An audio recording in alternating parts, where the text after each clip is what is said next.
Maths का पर्चा अब ई मार्किंग और ओएमआर के तरीके से लिया जाएगा। स्टूडेंट का रोल नंबर है 495136। आप 4 को 100% फिल कर दीजिए। तो आप ये नहीं करेंगे क्वेश्चन 2 काट देंगे, ये पेज ब्लैंक छोड़ देंगे। कवर नॉट फॉर यूज, यहाँ बच्चा कुछ नहीं लिखेगा। अगर वो ए भी फिल कर देगा नहीं माना जाएगा, ये कैंसिल हो गया। यहाँ पे सीजर का साइनिंग हो जाएगी। ये जो लिखना है इन लाइंस में लिख। बार कोड और क्यूआर कोड्स को बिल्कुल स्टूडेंट बिल्कुल मार्क ना करें। कराची में मैट्रिक बोर्ड के नए इम्तिहानी निज़ाम में 9th क्लास का मैथ्स का पर्चा अब ई मार्किंग और ओएमआर के तरीके से लिया जाएगा। इस हवाले से काफ़ी ज़्यादा तलबा और वालिदैन परेशानी में मुब्तला हैं। उनकी परेशानी आसान करने के लिए इस वक्त हमारे साथ बोर्ड ऑफ सेकेंडरी के मॉडरेटर तौसीफ शाह मौजूद हैं। उनसे जानते हैं कि ये ई मार्किंग और ओएमआर क्या है। Board of secondary education Karachi ने मैथमेटिक्स का पेपर 9th मैथमेटिक्स का पेपर जो है वो डिसाइड किया कि इस साल वो ई मार्किंग के थ्रू कंडक्ट करेंगे। ओएमआर और ई मार्किंग पे तकरीबन 750 टीचर्स को बोर्ड ऑफ मैट्रिक एजुकेशन के अंदर ट्रेन किया है। स्टूडेंट का रोल नंबर है 495136। अब 4 इसके नीचे 4 ढूंढिए कहाँ है, ये रहा 4। आप 4 को 100% फिल कर दीजिए, ठीक है। अच्छा, इसको 100%। फिर है 9। अब आप 9 की सीट में आइए और ये 9 को आप फिल कर दीजिए 100% और 6 को फिल कर दिया, ठीक है। ये देखिए आप, अब मशीन जब इसको स्कैन करेगा तो इसका नंबर ऑटोमेटिक 495136 आए।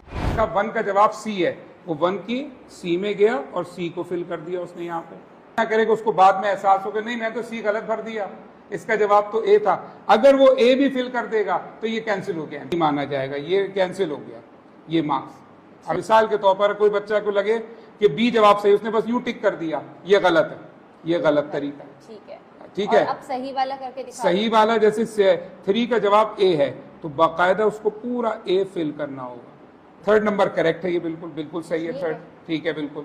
बोर्ड ऑफ मैट्रिक एजुकेशन ने हमने खुद 750 टीचर्स को 5 सेशन में ट्रेन किया है। कवर नॉट फॉर यूज, यहाँ बच्चा कुछ नहीं लिखेगा।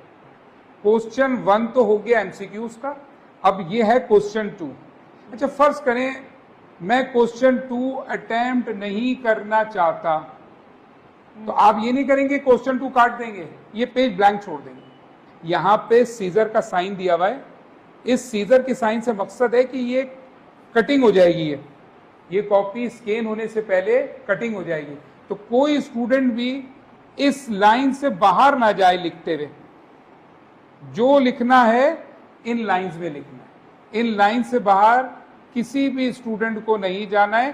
खुदा ना खास्ता अगर फर्ज कीजिए कोई बच्चा लिखता हुआ यहाँ चला गया कि उसने यहाँ लिख दिया a² माइनस b², अब वो कटिंग में तो कट गया। और ये बार कोड्स और क्यूआर कोड्स को बिल्कुल स्टूडेंट बिल्कुल मार्क ना करें। मिसाल के तौर पर क्वेश्चन 2 अटेम्प्ट करेगा तो ये क्वेश्चन 2 का बार कोड है, और जब ये ई मार्किंग के लिए चेकिंग पे जाएगा तो क्वेश्चन जो टीचर चेक करेगा उसको क्वेश्चन 2 ही नजर आएगा। बच्चे कहते हैं कि स्टूडेंट के सर सॉल्व करते में पेज शॉर्ट पड़ गया, अब हम अगले पेज पे तो जा नहीं सकते। तो आगा खान की ई मार्कर्स से मेरी बात हुई तो वो ये कहते हैं कि इस वो मैथ, सिर्फ मैथ के सब्जेक्ट की बात कर रहा हूँ, कि वो मैथ पे बीच से पार्टीशन कर देते हैं और सवाल को सॉल्व करते हुए चलते हैं यहाँ पे, और जैसे सॉल्व यहाँ तक इनकम्प्लीट है तो फिर इसको यहाँ ले आते हैं, ये यूं सॉल्व करते हुए ऊपर यहाँ पे सॉल्व करते हैं ताकि वो यहाँ पे उनका सवाल एंड हो जाए। सेक्शन बी के हर सवाल के लिए 1 पेज ब्लैंक दिया है, 1 पेज दिया है बोर्ड ने। सेक्शन सी के लिए याद रखिएगा क्योंकि वो लॉन्ग क्वेश्चंस होते हैं, उसके लिए 2 पेजेस दिए। एक कॉपी कंप्लीट हो जाएगी तो अब सुनिए अगला स्टेप क्या है। फिर ये कॉपी जाएगी स्कैन होने। स्कैन होने के लिए ये जो आपको सीजर का साइन नजर आ रहा है, यहां से कॉपी की होगी कटिंग, यहां से कॉपी की होगी कटिंग। फिर ये पूरी 24 पेज की कॉपी एक स्कैनर में रखी जाएगी। ये स्कैन करके पूरी एक कॉपी पीडीएफ की शक्ल में पूरी फाइल बन जाएगी। अब ये फाइल स्कैन हो गई पूरी, उसमें एमसीक्यूज भी नजर आ रहे हैं, उसमें सवालात भी नजर आ रहे हैं। अब ये सवालात सॉफ्टवेयर पे आ जाएंगे। इसमें क्या होगा, आपके मोबाइल पे आ जाएगा। आपके आईपैड पे आ जाएगा, आपके सिस्टम पे आ जाएगा, आप घर बैठ के कॉपी चेक कर सकते हैं टीचर से। क्वेश्चन 2, 3 कोई टीचर चेक करने में कोई गड़बड़ कर रहा है, कोई लापरवाही से चेक कर रहा है, सॉफ्टवेयर में ऐसे ऑप्शन मौजूद हैं कि सॉफ्टवेयर डिटेक्ट कर लेगा कि टीचर कोई मैनिपुलेशन कर रहा है। अब ऐसा नहीं होगा कि एक ही टीचर के पास पूरी कॉपी आ गई, एक टीचर के पास कभी क्वेश्चन 2 आया है, कभी 7 आया है, किसी टीचर के पास 3 आया है, और पीछे सॉफ्टवेयर उसको चेक करके एक जगह जमा करता जा रहा है उस रोल नंबर पे रिजल्ट को। इससे क्या फायदा होगा, अगर एक बच्चे ने सही लिखा है तो उसको पूरे मार्क्स मिलेंगे, टीचर को मार्क्स काटने की गुंजाइश ही नहीं होगी, क्योंकि क्राइटेरिया ही 3 होंगे, या तो वो फुल मार्क्स दे, या वो एवरेज मार्क्स दे, या बिल्कुल कम मार्क्स दे।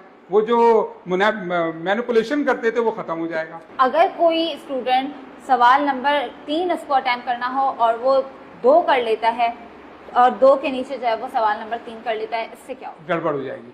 सवाल नंबर 2 के नीचे 2 ही करना है, ये नहीं कर सकते आप कि 2 काट के आपने अपने हाथ से 3 रख दिया। इसका नुकसान क्या होगा, जो बार कोड क्रिएट हुआ हुआ है, जो उसका कोड क्रिएट हुआ हुआ है, वो उससे मैच नहीं करेगा। स्टूडेंट्स को ये देखना चाहिए ये वीडियो, क्योंकि इसमें हमारे साथ सर तौसीफ मौजूद थे। उन्होंने सारी तरीक़ेकार भी बताया ई मार्किंग और OMR का, कि अगर स्टूडेंट्स ने कोई गलती की तो इसमें कोई गलती की गुंजाइश नहीं है, क्योंकि तमाम तर चीज़ें जो है इन्होंने तफसीलात से आगाह कर दिया है। और अगर कोई स्टूडेंट मिस्टेक करता है तो उसके लिए मसला पैदा हो सकता है, क्योंकि अब जो पेपर लेने जा रहे हैं वो जदीद तरीके से लेने जा रहे हैं, और उसमें जो है कोई मैनुअल बच्चा अगर अपनी तरफ से कुछ भी करना चाहे तो वो उसके लिए मसला आगे बन सकता है।